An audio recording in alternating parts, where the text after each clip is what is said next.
नौकरानी एक घर के लिए कितनी जरूरी होती है, आइए देखते हैं। अरे बहू, ये देख, सारा साबुन बर्तन में रह गया। ये नौकरानी कोई काम नहीं करती, गंदा काम करके चली जाती है और ढेर सारा पैसा ले जाती है। अरे मम्मी जी, उसने तो साफ किया ही था। मेरे ही हाथ से इस ग्लास में सर्फ गिर गया था। अरे बस कर झूठी, उसे बचाने के लिए सारी जुगत लगा ले, लेकिन मैं तो इसे निकाल कर ही रहूंगी। हमारे जमाने में ना कोई नौकरानी थी और ना ही ये चिकने बर्तन। चूल्हे के जले बर्तनों को राख रगड़ कर साफ किया करती थी मैं। अरे माँ जी, मैं कहाँ बचा रही हूँ उसे। और वैसे भी आजकल नौकरानी जरूरत नहीं, स्टेटस सिंबल बन गया है। अब आप बताओ, मैं मुन्ना को नीचे घुमाने ले जाऊं तो लोगों से क्या बोलूं? झाड़ू पोछा खुद लगा रही हूँ। लोग सीधा यही पूछते हैं कि कौन सी नौकरानी काम कर रही है तेरे घर पर।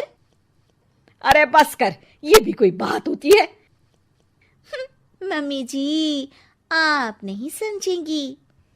शाम को नौकरानी घर आकर काम कर ही रही होती है कि सास को कहती है, माँ जी, एक बात बोलूं, बुरा न मानना।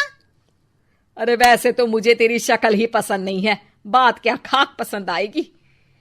अरे माँ जी, सुन तो लीजिए क्या कह रही है।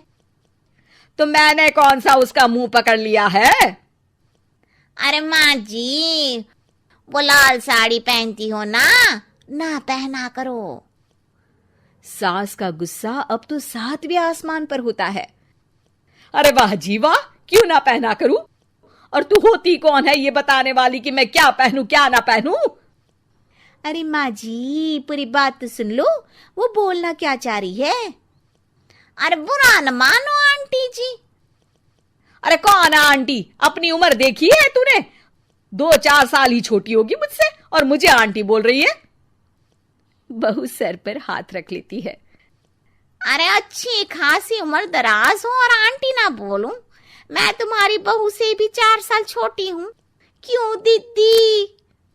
बोलती भी क्या, एक तरफ सास यानी पति की माँ, तो दूसरी तरफ नौकरानी जिसके बिना घर का काम नहीं चल सकता।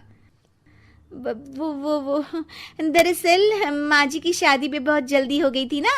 अच्छा ये झगड़ा छोड़ो, ये बताओ तुम माँ जी को लाल साड़ी पहनने से क्यों मना कर रही हो? वो ना, इनकी उम्र की सारी औरतें सोसाइटी में इनके लिए बात करती हैं कि तुम्हारी सास बुढ़ी घोड़ी लाल लगाम है। बहू को ये सुनकर गुस्सा आ जाता है। अरे वाह वाह, कौन बोलता है जी?